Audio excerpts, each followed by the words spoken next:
Hello, everyone, and welcome to this month's Voices of Asian American Pacific Islander Communities briefing as we unveil new findings from the AAPI Data AP-NORC survey. I'm Christine Chen, Executive Director for Asian and Pacific Islander American Vote, and I'll be co-hosting this month's briefing with Naomi Takuyan Underwood, Executive Director of Asian American Journalists Association, alongside our presenting partner, AAPI Data. This series spotlights unprecedented insights into the diverse views and policy priorities held by APIs across the country. For the first time, we have access to in-depth, real-time data on the views within these communities. These surveys will equip you with data-driven understandings of where our communities stand on pressing issues and help inform our efforts to engage them. The years following the COVID-19 pandemic saw a disturbing rise of anti-Asian hate. That galvanized efforts to incorporate API and ethnic studies curriculum in K through 12 schools as a solution. And this grassroots movement across the country quickly gained momentum, capturing attention from voters and elected officials. Illinois led the way in 2021 by enacting the Teaching Equitable Asian American Community History Act, the first standalone law requiring public schools to teach Asian American history. Several other states like New Jersey, Connecticut, Rhode Island, Wisconsin, and Florida have since followed suit with similar laws. This issue has mobilized local communities to engage with school boards, city councils, and state legislators, recognizing their pivotal role in shaping educational policies and curriculum. So we look forward to today's discussion, and I will now hand it off to Naomi. Thank you so much, Christine. Hi, everyone. My name is Naomi Takuyan Underwood, and I am the Executive Director of the Asian American Journalists Association. Our mission is to increase AAPI perspectives, representation, and leadership in newsrooms, media, and storytelling. And we work to empower AAPI journalists as change agents for journalism excellence and bringing equity to newsrooms. And we also champion through our programs like Media Watch, we also champion accurate and equitable coverage of, for, and by AAPI journalists and communities. We're happy to co-sponsor today this briefing with AAJA and with API Vote and AAPI Data because we believe that research like this is important to the work that journalists do, and we do whatever we can to bring this kind of research and these kinds of survey results closer and more accessible for not only AJA members, but journalists across the board. I want to introduce the 3 topics surveyed in this month's installment of the survey. One is perceptions on K through 12 education, perceptions about higher education, as well as perceptions about school safety and mental health. And now, with no time wasted, I'd like to invite Karthik Ramakrishnan, founder and executive director of AAPI Data, to go over the main findings of this month's survey. Excellent. Thank you, Naomi, and thank you, Christine.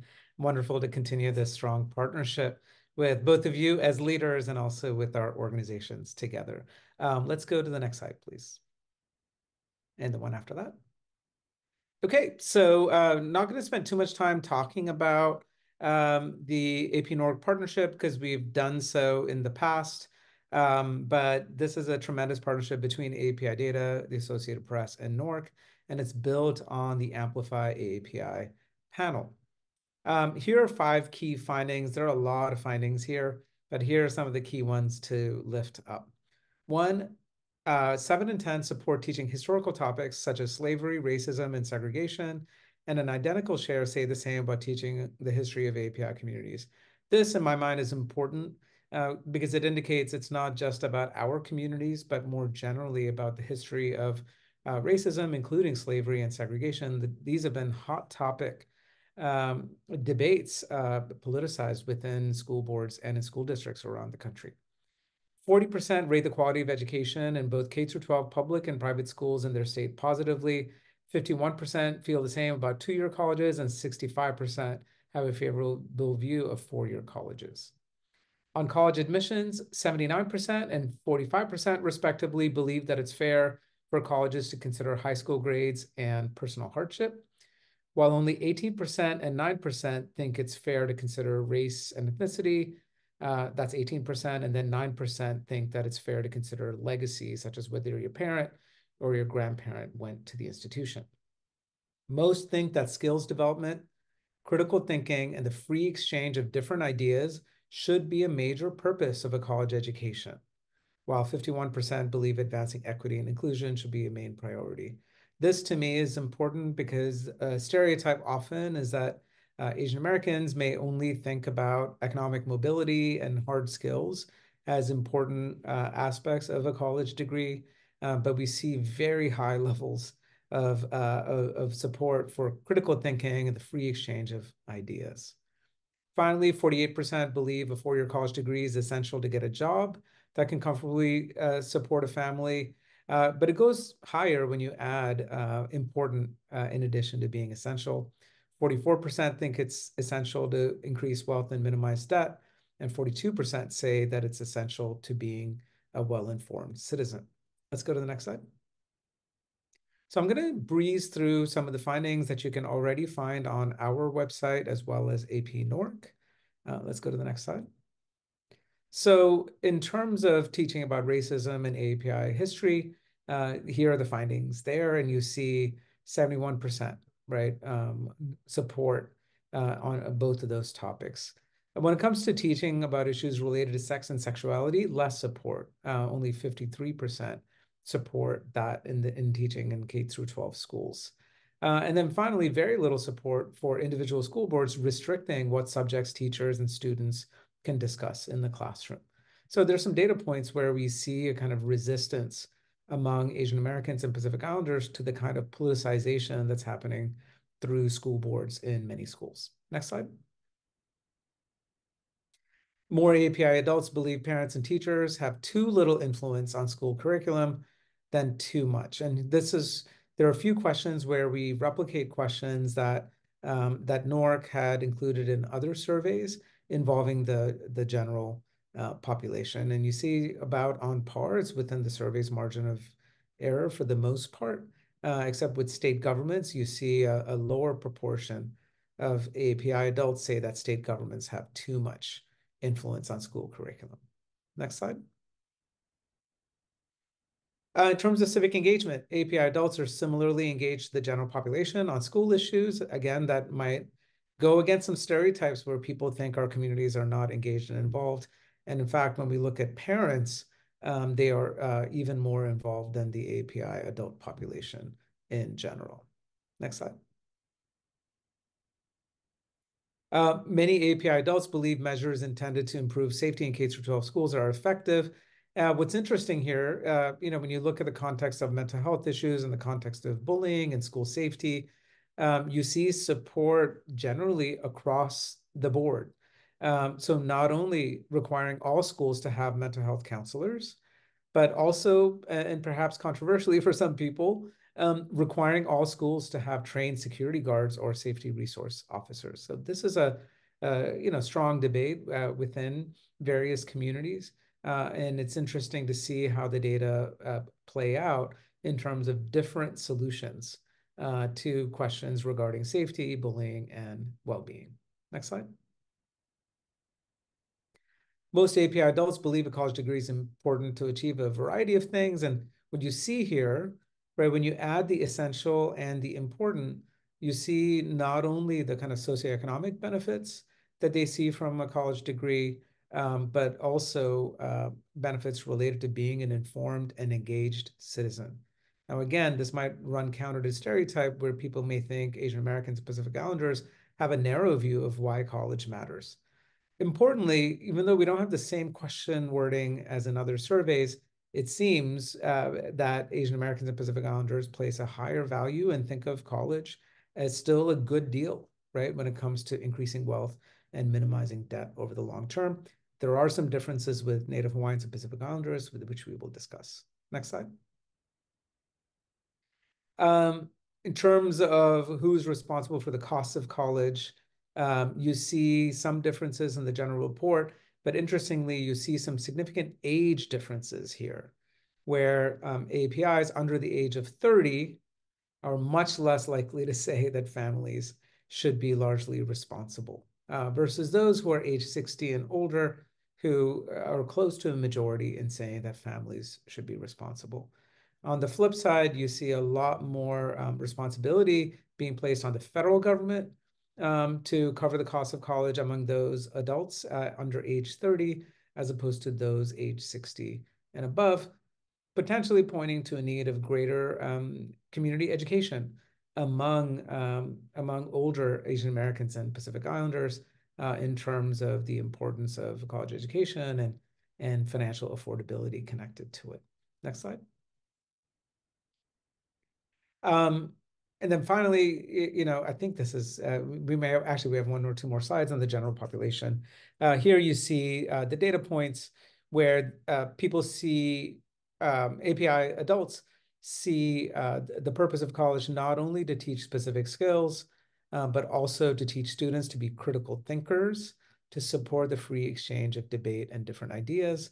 And then a majority, 51%, see advancing equity and inclusion as a major purpose. Next slide. And then finally, we asked a question, and this is an innovative way of asking it in terms of whether people believe that it's fair, unfair, or neither fair nor unfair for colleges and universities to make decisions about admissions based on the following factors. We see strong support for high school grades and scores on standardized tests, which is making a comeback in many private institutions. It's not there in the UC system, as we'll hear from one of our speakers later today. We don't see much support at all for race and ethnicity as a factor for college admissions. In fact, 53% say that it's somewhat unfair or very unfair. And then interestingly, legacy admissions. There's a lot of interest and attention being paid to that now. 69% think that it's either somewhat unfair or very unfair to base a college admissions decision on whether a parent or a grandparent attended the institution. Next slide. So let me just go into some deeper dives. And some of these will be by ethnicity, and sometimes it'll be by partisanship. I'm just going to point out some of the differences that emerge. And note that with sample sizes that you're looking for a difference of at least plus or minus 8 percentage points or plus or minus 10 percentage points. So here, the difference between Asian Americans and Pacific Islanders is not statistically significant, although you see slightly higher support among Asian Americans than NHPIs. And similarly, seems to have two different clusters where it is by ethnicity. But one should exercise caution because these are within the margin of error. Next slide. We do see significant differences on this topic by partisanship, where Democrats, maybe not surprisingly, much more likely to support the teaching of history of slavery, racism, and segregation when compared to independents and Republicans. Interestingly, the age patterns don't always go in a stepwise function. So we see strong support among those aged 45 to 59 for the teaching of history of slavery, racism, and segregation, and the lowest support, but still majority, among those aged 60 and over. Let's go to the next slide. And then importantly, we don't see much differences by nativity, language spoken at home, or gender. And this is important because people might think, you know what, maybe it's the native born that are more likely to support this than the foreign born. In fact, we find the foreign born slightly more likely to do so, and that this is not a statistically significant difference. Let's go to the next slide. And this will go through these a little bit faster. We see strong support, and here are some of the differences you see in terms of the teaching of Asian American and Pacific Islander history in schools. We see the strongest support among Chinese Americans, and interestingly, the least support, although it's still a majority, among Indian Americans. Potentially, this is due to the fact that Indian Americans are among those most recently arrived. But look at Japanese Americans, right? They've had the most multi-generational households, like multiple generations in the US, and you don't see as high a support among Japanese Americans for the teaching of Asian American Pacific Islander history in K through 12 schools as you do among Chinese Americans. Let's go to the next slide. We see a similar pattern, higher support among Democrats than among Republicans and independents. Interestingly, you see the highest levels of support again among those aged 45 to 59 and not among those 18 to 29, which is what I would have expected. Next slide. And we don't see much in the way of differences by nativity and other factors. These are all not statistically significant differences. Next slide. In terms of the amount of influence parents have on the curriculum in public schools, so as a reminder, when you look at Asian Americans and NHPIs put together, 47% say that parents have too little influence. And there's a greater proportion of Native Hawaiians and Pacific Islanders who believe that. You also see a greater proportion of Republicans who believe that. Let's go to the next slide. And when it comes to other differences, they are not statistically significant, although you see a slightly greater proportion of native-born folks saying that parents have too little influence in the curriculum. Next slide.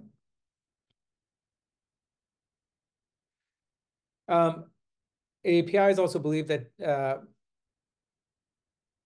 okay, yes, this is teachers. Before we had parents, believe that teachers have too little influence on the curriculum, and you don't see much in the way of differences, except that it's interesting to know that Japanese Americans, 2/3, believe that teachers have too little influence. Let's go to the next slide.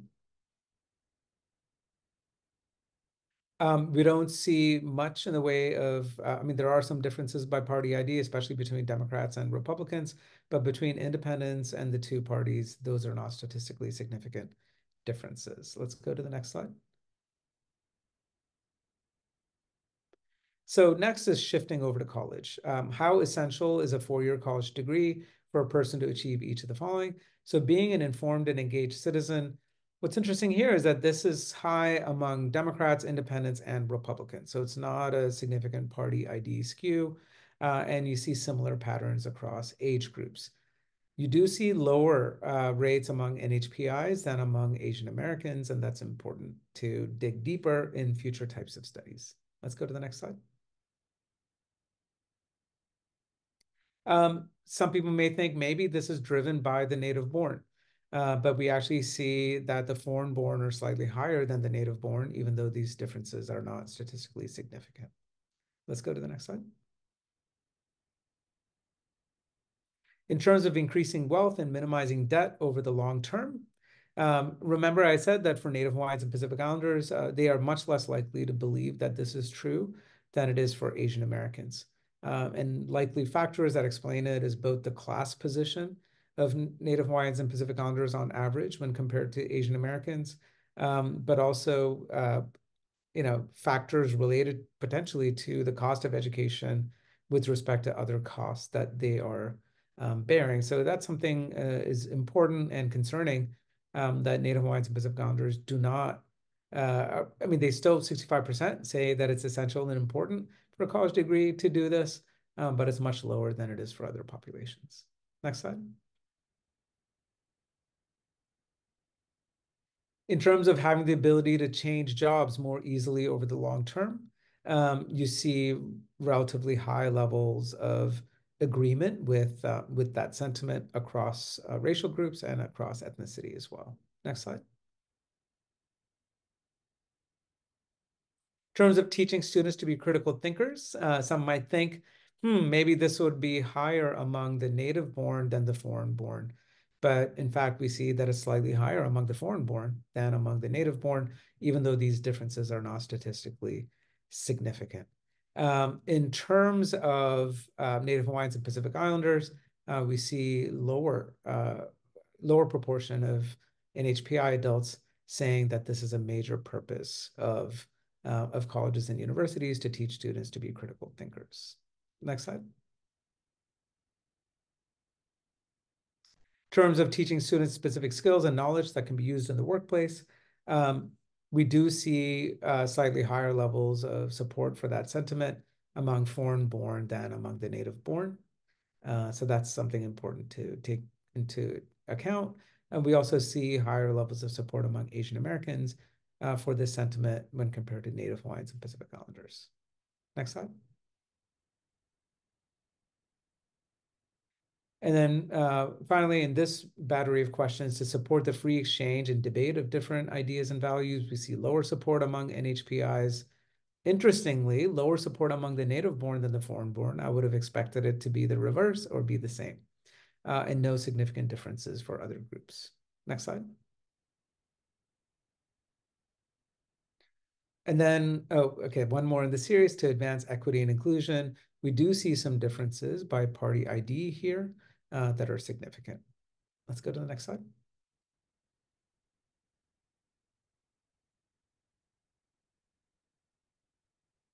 And then just in the interest of time, let's proceed. Interestingly, the foreign-born, slightly more likely to say advancing equity and inclusion is a major purpose of colleges and universities in the US. Let's go to the next slide. And there are gender differences too that emerged on that finding. And then finally, when it comes to factors for race and ethnicity in admissions, we don't see much in the way of significant differences by race and ethnicity. So that's important to keep in mind. Let's go to the next slide. We do see differences by partisanship, where Democrats, 26% of Democrats say that it's very fair or somewhat fair to take race and ethnicity into account, whereas only 11% of Republicans and 7% of independents believe the same. We also see age playing a role here, with younger API adults more likely to say that this is a fair criteria to include, but even then it's only 22%. Let's go to the next slide. And then finally, not much differences by nativity. We do see differences by gender, although these are not statistically significant, but females more likely than males to say that race and ethnicity is fair to be included. Next slide. Experiences with personal experiences with hardship or adversity. The Supreme Court ruled last year that these criteria could remain in place. And we see, close to a majority, 45% of APIs, but look at that difference between Asian Americans and Pacific Islanders, and that surprised me, especially given the greater socioeconomic barriers that Native Hawaiians and Pacific Islanders place. Only 21% say that it's very fair or somewhat fair to consider that. We also see Democrats much more likely than Republicans and independents to say that this is a fair criterion. Next slide. On standardized testing, we see support across the board, although among Native Hawaiians and Pacific Islanders, it's below a majority. Only 46% say that this is a very fair or somewhat fair approach on college admissions. For Asian ethnicities, we see majority support across the board. Next slide. We do see differences by partisanship. About 3/4 of Republicans say that this is very fair or somewhat fair. 66% of Democrats and 54% of independents. We also see significant age differences among older Asian Americans and Pacific Islanders, much more support for this. Among those 18 to 29, a bare majority, 51%, say that this is very fair or somewhat fair. Next slide. And then finally, by nativity, the foreign-born are more likely than the native-born to say that this is a fair criteria. We do see some small gender differences, but those are not statistically significant. Let's go to the next slide. And then finally, when it comes to legacy admissions, recall that most Asian Americans and Pacific Islanders do not think it's fair. They think it's either very unfair or somewhat unfair to consider whether a parent or a grandparent attended the institution. And this is true across the board, although for Native Hawaiians and Pacific Islanders, 48% say so. So that's a lower proportion. Next slide. Okay, so that's a lot of data that's broken down by different factors, including ethnicity, as well as nativity, party ID, and the like. And I'm thrilled to turn it back to Naomi and our wonderful speakers. Thank you. Yes, Karthik, that's a lot to unpack. It's a great thing that we have community experts here, and we have time for a discussion. So now I'm going to introduce our guest speakers for today's briefing. The first one being Teresa Watanabe, a veteran Los Angeles Times reporter covering education. Since joining the Times in 1989, she's covered immigration, ethnic communities, religion, Pacific Rim business, and she also served as Tokyo correspondent and bureau chief in her tenure. She also covered Asia, national affairs, and state government for the San Jose Mercury News and wrote editorials for the LA Herald Examiner. Teresa is a Seattle native. She graduated from USC in journalism and in East Asian languages and cultures. And may I add, she is also one of our stalwart AAJA HQ and Los Angeles leaders. So welcome, Teresa. And second, we welcome Fatima Baig, Director of Programs at Asian American Lead. Fatima Baig, EDD, she's an experienced nonprofit director, an educator, program manager, and a nonprofit leader dedicated to underrepresented communities. As a director of programs at AA Lead, she brings a wealth of experience from her previous roles, which includes tenure as a K through 12 educator with DC Public Schools and Philadelphia.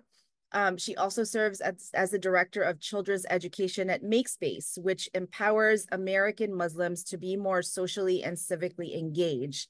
She holds a doctorate in educational leadership, management, and policy from Drexel, complemented by academic credentials in early childhood, special ed, public administration, and Spanish. So let's start out here just in terms of Teresa and Fatima, you both live and breathe this. Teresa, as you report on communities in Los Angeles and on higher education most recently, and Fatima, in your work, your research as a practitioner, as well as a program manager, in terms of the data that you've seen, these issues are very near and dear to everything you do from the day-to-day. What do you see as the most important takeaways from these results? And what do you see as the stories and experiences that these data point to? We can start with Fatima. All right, welcome. Well, thank you so much for having me. I mean, first, I'd just like to say that it's great to see this data because it really does represent a lot of different demographics that we wouldn't normally see, and we can, disaggregate it even further. But it's really great to see that for the communities that we serve. And, again, I work with Asian American Lead, and we provide after-school summer and mentoring programs in the DC, Maryland, and Virginia region.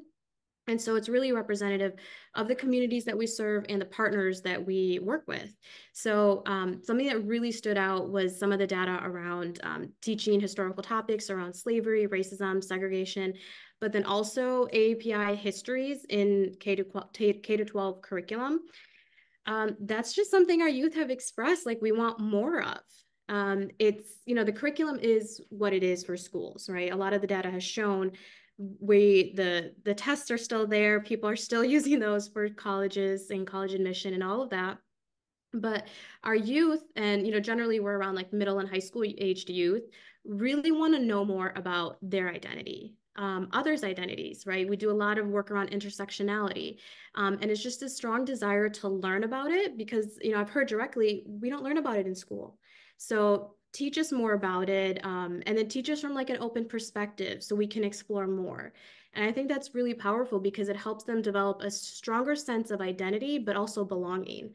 And that really helps build community, right? And make them want to take on more leadership roles, which is a lot of what we focus on as well. And then one thing I'll share, that our youth have really shared that, in our Virginia youth more specifically, wanted to create mini lessons or workshops for our middle school youth that focus on AAPI history. So they went through the whole process of taking on these leadership skills, learning how to facilitate something, content, and then went into the classrooms and talked about these issues that they felt like was important. And our history was one of them. And, our local history as well, which is just so rich. And so I think that speaks a lot to exactly what the data is stating, but also just our staff being trained on cultural competency and knowing our history, knowing like the reference points, the intersectionality of race and racism as it relates to our community so that we are better equipped to train our staff, so we're better equipped to work with our communities, but also our youth, who is why we're all here, and they are the future. And so it's really great to see a lot of the data being representative of more interest of these topics. Yeah. Thank you so much, Fatima. I think as you talk about the youth, I know a huge component that many in our community are talking about at every policy level is really about the mental health of our students and our youth. And I want to come back to you on that. But first, I want to hear from Teresa as well, because you've had, I see the overlap here between what Karthik's presented and also some of your ongoing coverage in the LA Times. And I'd love to know your overall reactions and for you to talk about, how you decide on what to cover and sort of the trajectories of your beat. Oh, you're muted. Yeah, thank you so much for having me. And again, I also want to thank AAPI Data and NORC for presenting this data, because it is so rare to have this rich trove of data. I mean, as all of you know, most Asian Americans really highly value education. In California, they are disproportionately represented in higher education. Asian American and Pacific Islanders make up about 13.6% of high school graduates in California, and yet they make up 36.5% of University of California undergraduates, which takes the top 12.5% of students. So you can see that our Asian American community and our youth work very hard for higher education. And yet, I believe, covering education for a decade, that the Asian American voice is often ignored and erased in policy discussions about education. And so to have this data available to look at is wonderful, and I think will help drive and power more of an involvement, inclusion of the Asian American voice in education discussions. The things that jumped out at me, of course, were the college admissions data. I was pretty struck that 2/3 of Asian American adults supported standardized testing, because, as you know, the University of California and Cal State got rid of it. They felt it was inequitable. And yet, Asian Americans thought it was fair. I'm not sure why, but Asian Americans do very well, relatively speaking, with standardized testing. The data I've seen shows that Asian Americans who are admitted to the University of California in fall 2020 scored 200 to 300 points higher in their SAT than admitted students of other races. I was also surprised that the percentage of those who thought using race and ethnicity was fair, it was very low. And that kind of surprised me, because I know AAPI Data has done other surveys that show the majority of Asian Americans support affirmative action. I believe the 2022 survey showed 69% of Asian Americans supported affirmative action. So that was interesting to me as well. Very low support for legacy admissions. And Asian Americans believe merit, not your connections with your family or your wealth, should make a difference. So that was also striking to me. I just thought that the data on the support for teaching about slavery, the support for teaching about racism was also interesting. And it also jumped out at me that Asian Americans, as Karthik said, as opposed to the stereotype of Asian Americans as being these nerdy STEM people who just want to go and get their engineering degrees and computer science degrees and make a lot of money. I mean, they really care about critical thinking. They really care about going to college as an experience to help them engage more with ideas, free exchange, and debate. So all of that was just very striking. And again, I was telling Karthik, there's probably a million stories that I can see in the data that I will definitely want to start working on. Thanks so much, Teresa. I dropped a couple of the articles around standardized testing that Teresa did in the link, and we'll be sure to drop more as the conversation continues. I think it's notable that as you were talking about the debate over standardized testing, is that while they talked about how it disadvantaged communities of color, Asian Americans did not come up. And we run again into despite the fact that this kind of supports, the model minority myth, in that we want to do better, we work hard, we score higher. At the same time, we are still struggling on another dimension with invisibility. So I'm going to turn it back over to Fatima, because I know a lot of the things that you work on, both with your many hats and at AA Lead, is about mental health and youth, and just in terms of how we sort of draw that, sort of connect the dots here between the data and the mental health of our youth and students. Yeah, absolutely. Interestingly enough, when you look at like what do youth want to learn more about in our programs, a lot of it has to do about like college and career access, having resources. And this really goes into learning about how to be professional, how to get internships, things like that. Because they're not used to that, right? They might be first generation. Their families might not speak the same language, right? A lot of what we see with our data is our own experiences, right? I think it really speaks to that. They want to go to people that they can feel comfortable with to learn about a lot of this stuff, so that they can go to colleges, so they can be critical thinkers, because there are a lot of questions. And I think it's a generational thing too, right? We want to dig deeper into why are we running these systems? Why are they the way that they are, right? Like, how do we become more innovative and change the system so it is truly more equitable? So it's great to see that a lot of that is connected. But yeah, I definitely see your point about how regardless, the grades matter, right? Like the performance matters to some degree. And I think a lot of that is ingrained from just over time, right? But separately, the mental health piece is probably the second highest thing that we get a lot of interest in, of keep doing it, do more of it, talk more about it. We want to know about resources, but more than that, we want to know that you experience it too, right? That like, I'm not alone in this. And I think it's a lot of relationship building and just knowledge around the fact that it doesn't have to be a stigma. It's not only our communities, it's providing access to resources as well. And, tips and tricks. And how do you even deal with your families and, explain what's going on? Because again, there's a lot of generational differences too, and a lot of cultural like implications to that.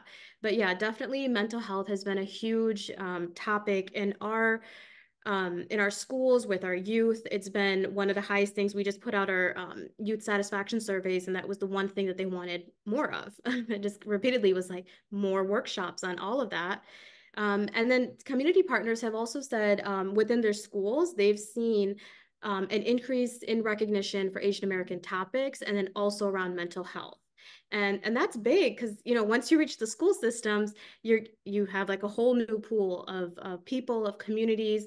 And that is great to see because, again, it's destigmatizing the topics and it's just sharing more of that. So continuing to do more of that work across all three regions, because it really is a necessity, and it's a lot of hard work, right? It's a lot of personal work for many of us, but it's really needed, and it's what the youth are specifically asking for.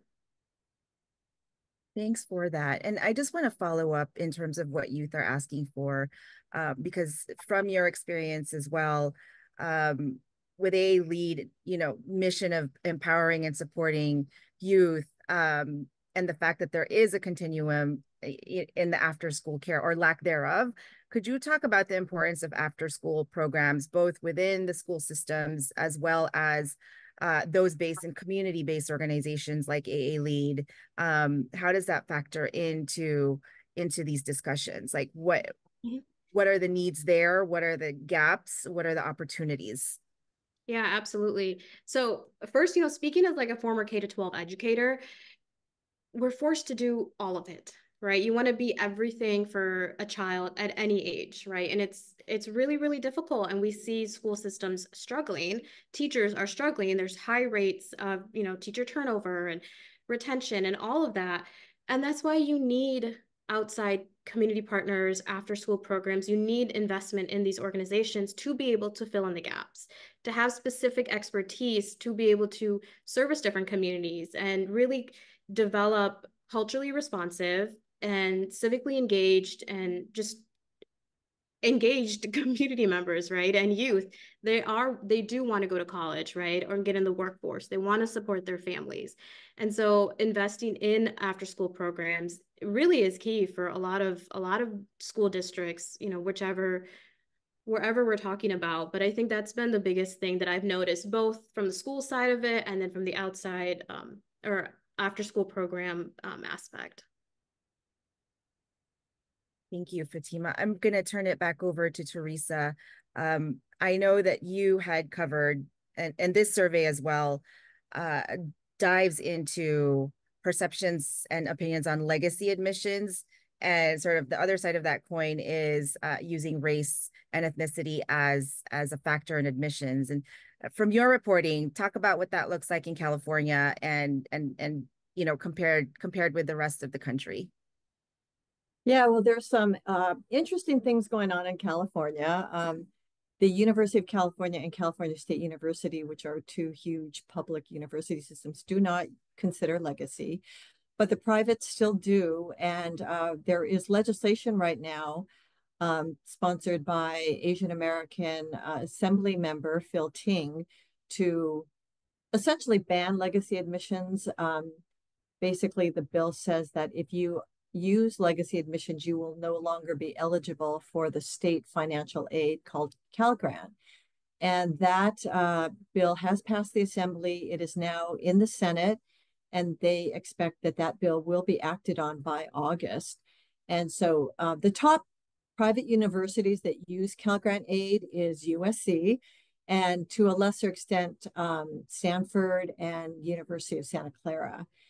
And so it was really interesting to see that, you know, the vast majority of Asian Americans also oppose legacy admissions as unfair. And so that was something that I think even some of the Asian American civil rights groups are opposing, including Asian Americans Advancing Justice Southern California. They have supported the Phil Ting bill. So my guess is that we are going to see the end of legacy admissions in California this year. Never say never, but it does seem to be widespread support for that. And I think that issue is even going to come eventually to the U.S. Supreme Court, because immediately after the court ruled that using race-based affirmative action was not constitutional, there was a group that immediately sued on the basis of legacy. And based on what some of the Supreme Court justices were saying about legacy, even those who voted to overturn race-based affirmative action, it sounded like they were not very keen on giving preferential admissions to those just because they happen to be related to an alumni or a donor. So there's going to be a lot of action on this front in the coming months, and we'll be there to cover that. I just wanted to jump in with the teaching of Asian American history, because there's also some interesting things going on in California with that. You may know that the legislature passed a bill that is requiring all California high school students to take ethnic studies. And so I know that at UCLA, there is a big effort right now to create a whole interactive Asian American history module component that they'll be able to offer to all of the high schools in California. So that's really exciting work, because Asian American history, again, is so overlooked in the schools. I mean, I know people who go to high school and they have never heard of the World War II Japanese American incarceration. And it's like, what? And so hopefully with the requirement of ethnic studies and a lot more resources to teach this, we'll have even more people, not just Asian Americans, but, you know, students writ large, learning more about our community history. Thanks for adding that, Teresa. I think it's really encouraging, I know, to a lot of us that as, you know, attacks on DEI as we know it continue, that there is still a pretty significant momentum of AAPI curriculum and studies in higher education that will filter down to K through 12, and that a lot of us are still in solidarity with other race history efforts as well. I'm going to wrap this up, but I'm going to ask one more question here in terms of from the data that Karthik presented today. Teresa, I'd love to hear like just a couple of stories that you'd like to pitch back to your editor. Like, what can we look forward to that would use this data, or that would be based on this data? And Fatima, you know, in your work at AA Lead, how would you utilize this in terms of what program implementation or development work or policy advocacy? Would just love to know how this could catalyze the work ahead. Well, one thing that really jumped out at me, and I think Karthik also mentioned it, was the pretty stark difference in attitudes toward education between Asian Americans and Pacific Islander Native Hawaiians. And that is something I want to dig into. It's been on my story list for a while, and this data will really help me with it. But I'm hearing from my sources at UCLA that they're really concerned that there is downward mobility in terms of education with some of our Pacific Islander students, and that they're not going to college to the same degree that their parents did.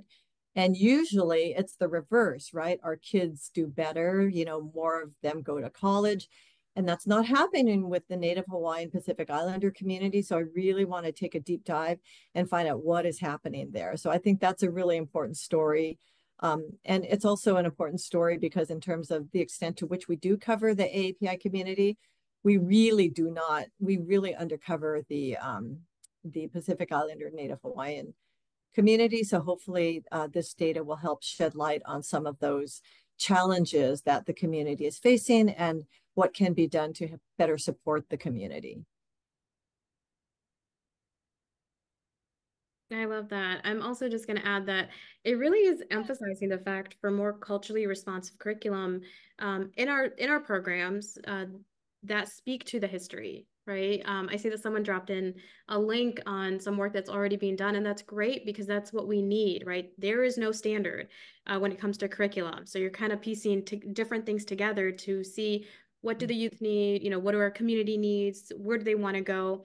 So I think this data really is speaking to, you know, address the intersectionality, address the race and racism, address the histories and how they all connect, and then where we want to go from that, because there really is a strong push for being critical thought leaders and thinkers within any field, right? Not only engineering, not only those standard fields that we normally associate with, but getting into creative spaces. And I think organizations like AAPI provide those spaces because you have that flexibility, right? And you get to connect with other partners as well.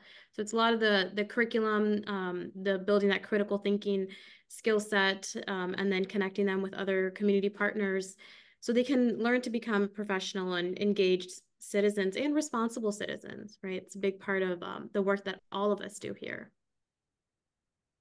Thank you so much, Teresa and Fatima. It's been a really enriching discussion. And Teresa, we look forward to those pieces in the Times, which we can then include in the AJ newsletter.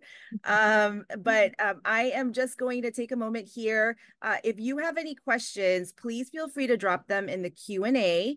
I see that some have already been answered live, and I also want to address some of the chat is quite active. So I wanted to address some of what's been going on in the chat. There was a question both in the Q&A and the chat on why Vietnamese Americans were not included in the data. It's because the AAPI panel for Vietnamese Americans is not yet large enough or representative enough for us to statistically be able to report that out. And I know that with efforts by everyone, the panel is looking to increase sample sizes for other Southeast Asian groups. So please look out for that. Also, a shout out to CRAC, working with the Orange County Department of Ed to develop Southeast Asian American curricula to be rolled out this fall. If you want more info to that, jenna@crac.org is the email to have. And last but not least, Terry Park from TAF wanted to plug their support of the TEACH Act implementation in Illinois. And they have also been supportive of UCLA's forthcoming multimedia project, which he has linked as well. I'd also like to add that AAJA and UCLA AASC will be co-publishing a book on a journalistic history of Asian Americans, which will be coming out sometime this fall. So we are honored to contribute to the growing body of curriculum on Asian American studies. But there's one last open question from an anonymous attendee. Karthik, do you have comparative data on the perceived value of a four-year college degree amongst all U.S. adults? Also curious about comparative support for teaching slavery, racism, and AAPI history. And you also had your hand raised, so I'll yield the floor once you answer that question. Absolutely. I'll answer that question and add some additional context too. First of all, just wonderful, lovely conversation. Thank you so much for providing your expertise. Fatima from the community side and the program side, and then Teresa from your longstanding expertise in higher ed as a reporter, as an expert in your own right. We have the questions that have NORC's comparable data are in those graphs itself. One of the things we did when we presented at APOR, which is the American Association of Public Opinion Research, is to say that we will also use the opportunity to come up with new questions that can then shape the rest of the field. Like, we should not only be in the process of replicating questions that others have done to see how we compare. So I would say, I hope other major mainstream news outlets like New York Times, CBS, CNN, in the polls that they run, and even AP-NORC in the things that they run for a general market, to consider these questions, because we believe that these questions are really interesting and important to be able to dig into that. And we spent a lot of time thinking about the wording of these things, right? There's a big debate right now about whether college is worth it. But you have some questions that focus on the economic benefits and the wealth creation, and others that focus on debt. And we thought it was important to put them both together and for people to think about the long-term net benefit when you consider wealth and debt together. So that's an example of innovation so it's not, we're doing this not only to gain more insights in our communities, but using the opportunity to just ask better questions, period. So, from your chat to God's ears, as they say, hopefully there'll be other surveys that then replicate this for the general population. The additional commentary I want to make is,